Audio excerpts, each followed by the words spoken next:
Welcome back to Taiwan Outlook. Our guest today is Professor Matt Huang, Director of the Center for the Study of Human Rights at Suzhou University. Professor Huang, we've been talking about the so-called old thinking, traditional values is very difficult to change and so on. But the education is very important in terms of changing the mentalities of people. How do you see the human rights education in Taiwan in the past few years? Well, I think we are just beginning to promote human rights education. It started, I would almost say, about a little bit more than 10 years ago. If I'm not mistaken, and I think I'm not, that the application for human rights education almost can be pinpointed. The time was 1995, and the press, in a sense, I don't know, I should come in close to be boasting about it. The press, of course, was Suzhou University. Right. That we started to, indeed, our political science department at Suzhou University begin to offer courses in the human rights field. Not only human rights and international relations, but women's rights, the right of the indigenous people. That's what we did beginning in 1995. And then some colleagues and I link up with some colleagues in Yangming University, at that time, Yangming Medical College, and the Teachers College, now is the Taipei Teachers University or University of Education, that we proposed to the National Science Foundation for a 3-year grant to study how to promote human rights education. So that we began both to offer courses in the university, at the same time to compile teaching material for the primary and secondary school in Taiwan. That was more than 10 years ago. I think I'm not wrong in saying that at that time we were encouraged by the promotion on the part of the United Nations, what has been referred to as the Human Rights Education Decade. That is from 1995 to 2004.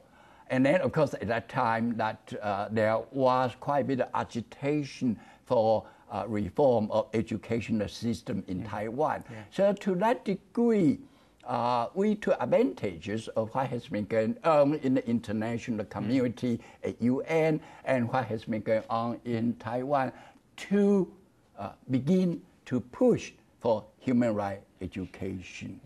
So that we have been doing for some 10 years now. First of all, you've been one of the pioneers in promoting human rights education in Taiwan. But in turn, looking back, what do you think is the biggest challenge for promoting human rights education?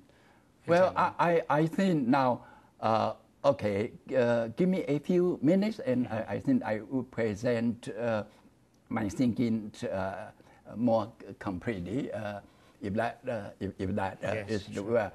That then came the transfer of political power in the year 2000, and at that point, the Ministry of Education began to step in. And to some degree to coordinate, not monopolize, but to coordinate human rights education in Taiwan. When I say to coordinate and not monopolize, I have in mind that still many NGO groups, still many schools and universities will be doing their own thing.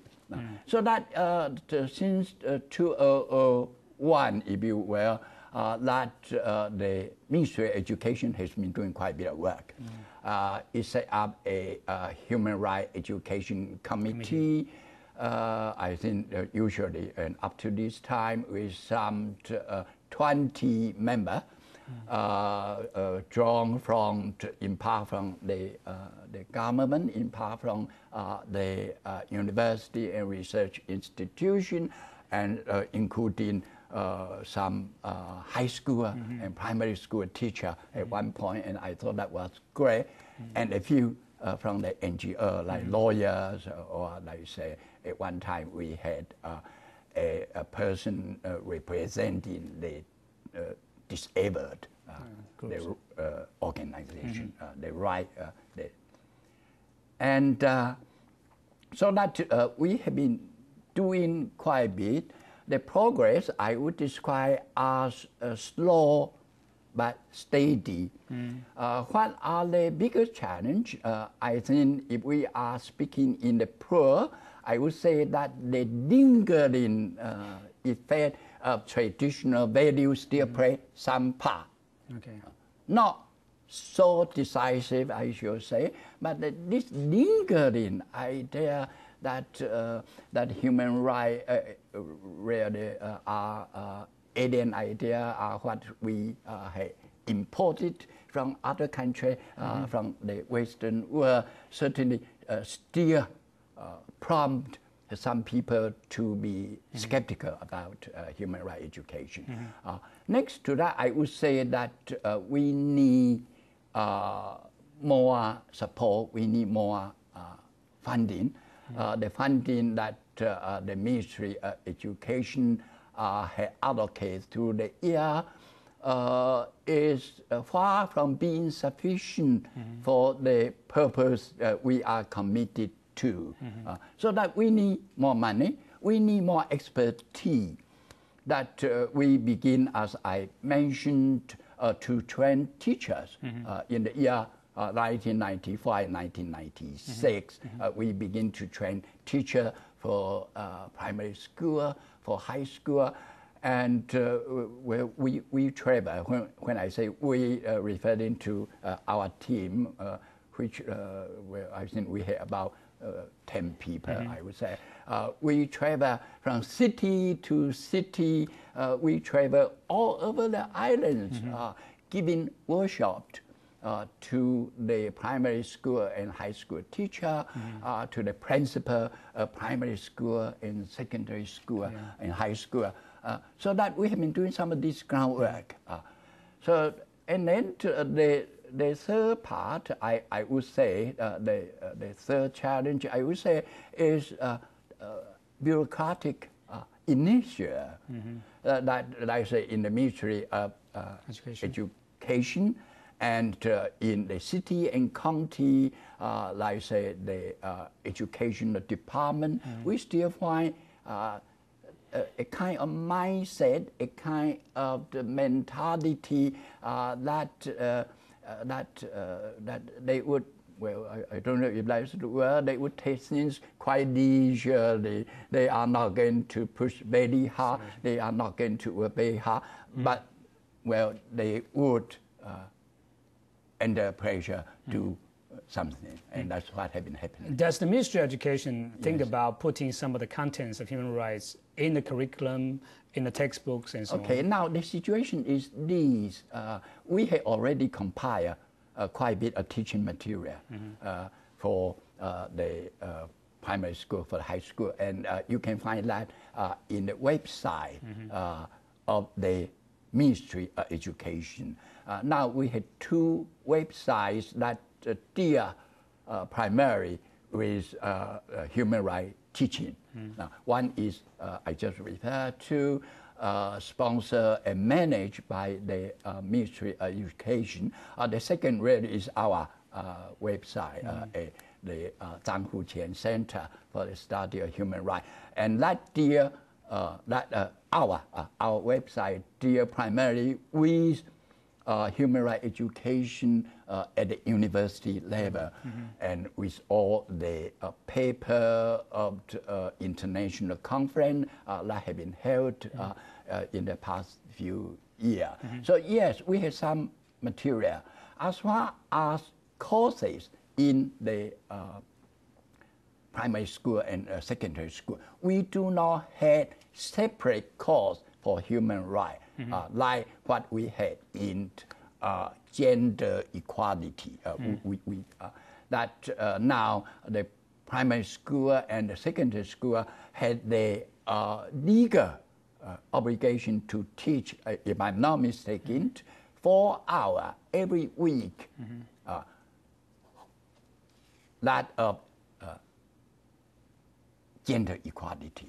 Now, in the case of human rights, what the guideline which has been agreed to is that the concept of human right, the idea of human right, must be incorporated as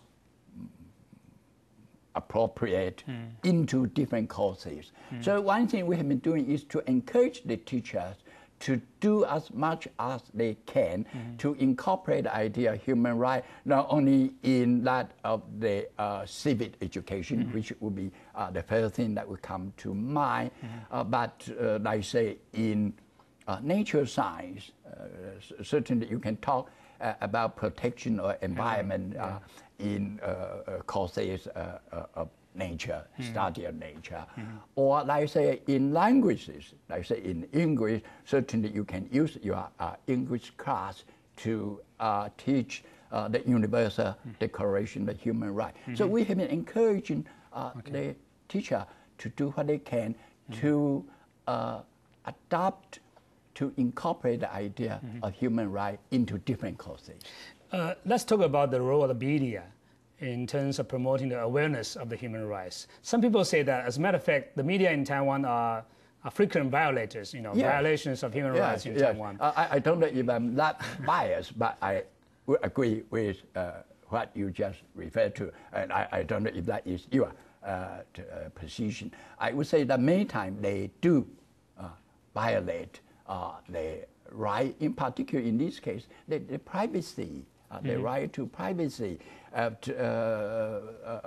many people, that they would think mistakenly, they would think that people had the right to know, but they don't really quite understand.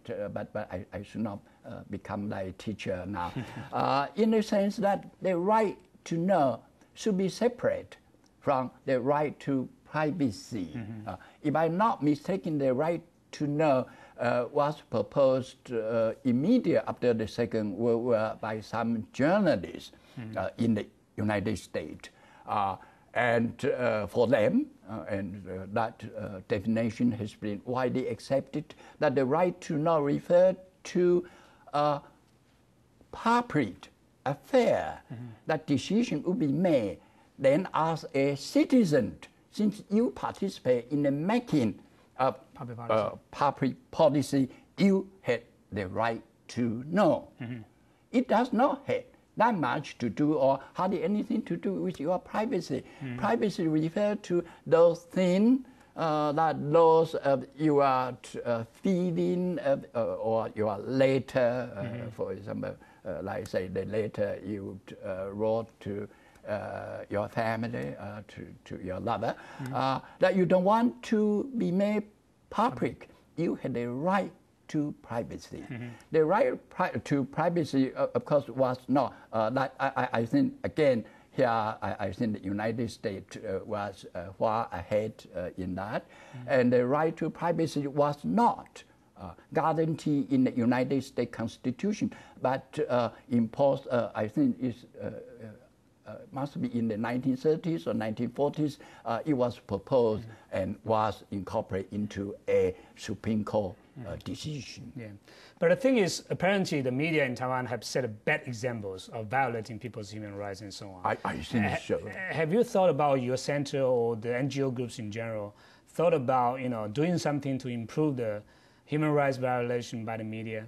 Well, I think there are groups that have been working on that. There, indeed, if I'm not mistaken, there is the group of journalists reflecting on the situation and decide that something needs to be done. But if I'm not mistaken, that they are not that successful. That is very difficult to persuade, if that is the word, because we don't want to coerce them.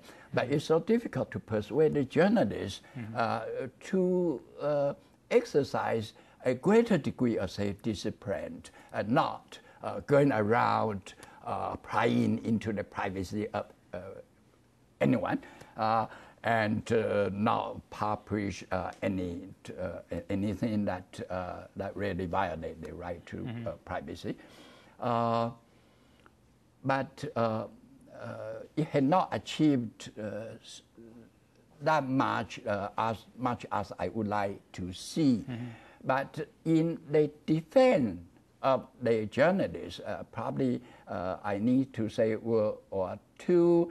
I think in part they are not so well trained, and in part that their working conditions are very bad. They don't get paid very much. They have to work very hard. They are under pressure to get sensational news. So that all this come together make it very difficult to come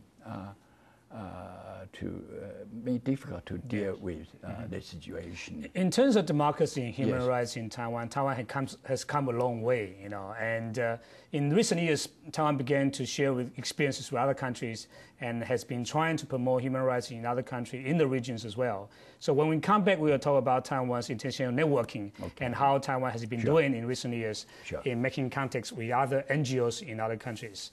So stay with us. We'll be right back.